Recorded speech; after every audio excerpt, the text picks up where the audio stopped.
Hello guys and welcome back to the channel. My name is uMkhonto Ngubane. If you're new to this channel, please hit that subscribe button and that notification bell so whenever I upload, you'll be the first one to know. Thank you, House Chair. Thank you, honorable members.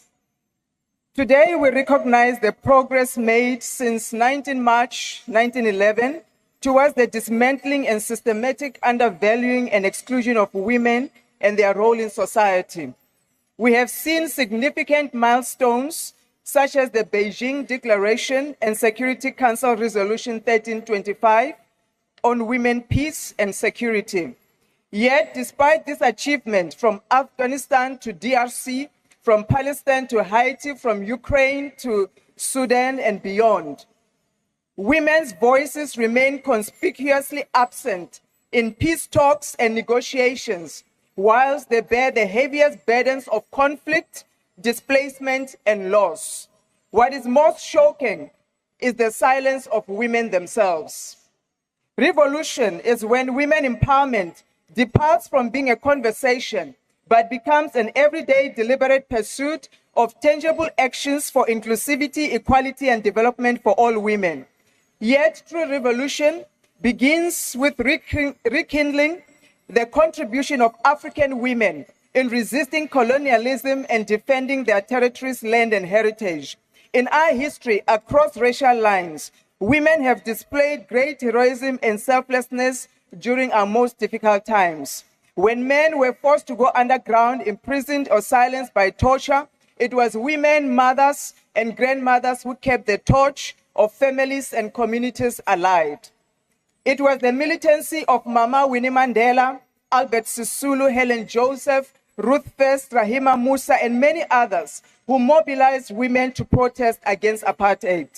Long before Van Riebeeck arrived on our shores, women were involved in shaping political, tribal, and spiritual landscape. The wisdom of Queen Mujaji ruled the Lobedi community since before the 1800s. The talented Eva of the Khoi negotiated a cooperative relationship that ended the Khoi Dutch War. The fearless warrior Mantatisi, she led the army to protect the Klokwa people from the British invaders and preserved her land. And Umkabai Kajama, the sister of Senzanga Khona and an aunt to Shaka Zulu, she led the men in the Royal Council with an iron fist, and she was present in every battle.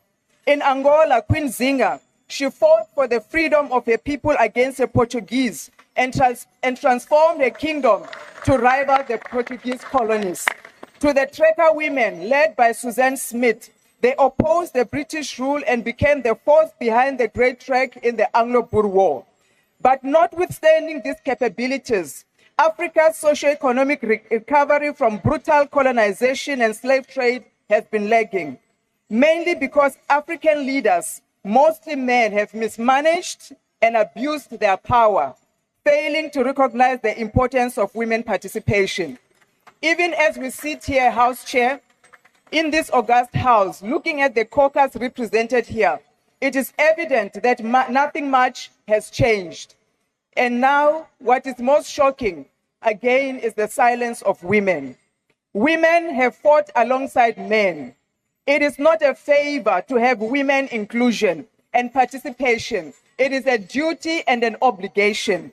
Today, we honor women who also possess tremendous local impact and global influence. We congratulate Dr. Naledi Pandor on her appointment as the honorary professor in education at the University of Pretoria. We continue to honor Mama Nkosazana Dlamini Zuma, the first female head of the African Union Commission. Her and Mama Lindiwe Sisulu, knowing the inevitable consequences, they boldly contested the presidency of the ANC and by extension that of South Africa, representing the aspirations of many African women and inspiring girls everywhere. And in no less measure, we applaud ordinary women's contribution in all sectors. Indeed, we move forward in pursuit of the clarion call as announced by the UN Secretary General that for all women and girls, rights, equality, empowerment, everywhere, always. However, the reality in our townships and villages, it does not reflect these great stats. Gender-based violence, rape, and femicide. Don't forget to support the channel by ordering soccer jerseys. Yes, we are selling soccer jerseys kule channel. They cost 300 Rand. All you have to do is WhatsApp this number 060-742-8876 if you want these soccer jerseys. You can even send a picture of your preferred soccer jersey that you would like to order and just send it to my WhatsApp, and then mina ngizobona ukuthi ngihlala kanjani. All orders are processed through PEP, Pexi, and Courier Guy. PEP, when all you have to do is go to your nearest PEP and get a store code where you will just send it to me. This is my store code. Please send my parcel to this location, and then I'll do that. A courier to PEP will cost you 100 Rand, and then a courier guy will cost you 120, depending on the location where you are at. If you prefer a courier guy option, I really wish about choose a PEP, because PEP is much easier than a courier guy. PEP, all you have to do is take your ID to that PEP store that you chose to collect your parcel. Yeah, guys, please support the channel. This will help for me to be able to buy equipment. I have kept the amount to as little as I can possibly can. 300 Rand, and izosiza kakhulu guys ukuthi ngikwazi ukuthi ngiye kuma events kunokuthi ngilinda you guys as subscribers to donate to the channel. So ngifuna ukuthenga equipment for channel njengoba nibona nje I don't even have a mic yabona, and I want to change channel to kwenza ama podcast. So to change that I would need capital, since this channel is not sponsored at all. I know sponsorship, it's just an independent channel that you guys want me to continue to bring you all the breaking news politically, all the MK party news, but then I was run a channel without funds. So that's when you guys come in. Please support the channel. Please order soccer jerseys. It will really, really help. It remains high. Women, particularly in rural areas, face structural economic exclusion. We do not own land.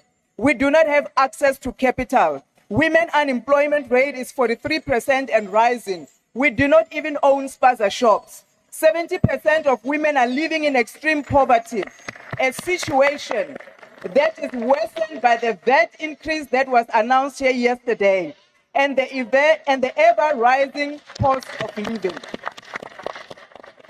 The women of the GNU should hang their heads in shame that 60% of 19 million grants paid out every month goes to women. And these women depend on these social grants for basic needs. Despite the GNU having a ministry for women, boasting one of the highest numbers of female representatives in parliament, we have few women in STEM. Over 2 million women caregivers are unable to work. Order, honorable members. Order. Honorable members, may I remind you that the honorable member is delivering a maiden speech. However, order, honorable members, when you also deliver a maiden speech, you will forfeit the right of a maiden speech once you attack other members or other political parties.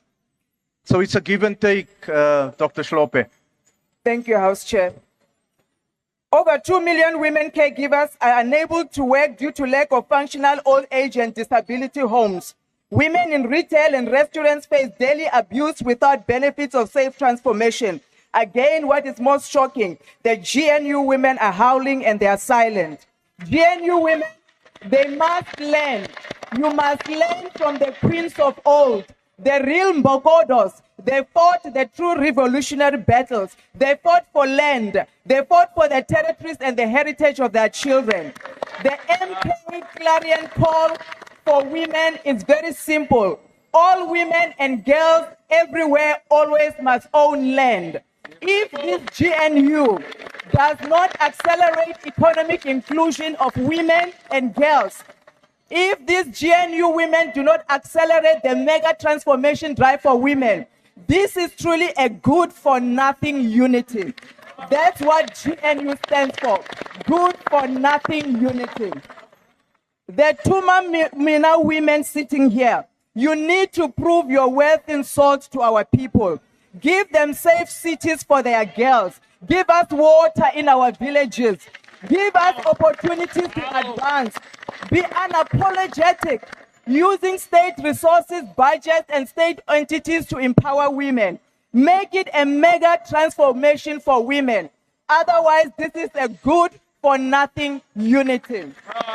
To our progressive women, to my sisters in the progressive left, what will be our legacy in this 7th administration? We must become the force that demands the recalibration of the progressive unity. We must push for the removal of any barriers or individuals that undermine or exacerbate fallout and deepen divisions. It is our duty as women to de-escalate the tensions and lower the volumes of direct confrontations and focus on our socio-economic policies for South Africa and Africa. We know as sure as the sun will rise, the GNU era is coming to an end. Honorable member, will you take your seat, please? Yes, honorable member, why do you want to be recognized? Chair, I know it's a maiden speech. Oh, we are but being if jealous the- now. No, the honorable member members. prepared to take a question. No, We are honorable being jealous member. now. We are being jealous now. Why are you It's jealous? against convention Why are you that you jealous? ask a member. You are jealous. Order. Who's speaking? You are jealous. agenda is this? Sit down. Who is the Take your member seat. that's You are jealous, shouting on the Take your microphone? seat. Take your seat, Chief. You are wasting our time. Who is the member who is using a microphone without being Chair, recognized? it's Honorable Nomval. Honorable member, order. Nomval there. Does it Honorable Mashlaule, will you take your seat, please? Honorable members. Honorable members, you cannot just switch on your microphone and then you start addressing the House. If you do it again, I'm going to ask you to leave the chamber. Honorable Makubela, will you continue, please? Chair, I asked a question. No, honorable member, it's not convention to ask a it's member who's not delivering. convention to insult as well on Please your take your maiden seat. speech. Please take your It's not seat. conventional. Please take your seat, honorable member. Honorable Makubele. Thank you, House Honorable Chair. member. The member is asking if you will take a question from him. No, I will not take Thank questions. you. Thank you, House Chair. Shababa, I know. Inti yiso. The question is, how long can the GNU continue to resist the inclusion of a progressive agenda? And we as the progressive women must get our houses in order and be ready to govern. So what about the BRICS and G20? GNU is emphasizing solidarity, equality, and inclusion at the G20 summit. The BRICS Bloc Plus is expanding its economic influence and de-dollarizing their global trade. Yet none of the G20 and BRICS countries, including South Africa, are making necessary policy and budget changes and communicating them to ensure the inclusion of women and girls, especially the rural women. We were shocked to see the president of this country acting shocked at the state of the Gauteng when they went for the oversight. Where was he when the women were crying, losing their babies from spaza shop poisoning? Where was he when the Hammanskraal women were burying their children because of the cholera water? Where was he when the streets of Johannesburg burst open? Taxis were flying all over because of the lawlessness of Zamazamas. What troubles the president now that he goes to the city of Joburg and to the city of Tshwane? It's nothing but Bayern. You are preparing for visitors. You may deny it, but your priority is for visitors. It is not for our people. In conclusion, these GNU sectors that cannot even get a budget approved with their partner DA who is so confused, they don't know whether they're in opposition or they're in government. Their arrogance and hypocrisy is exactly why we dislodged them in the city of Honorable Johannesburg. member, your time is now expired. Thank you. Thank you.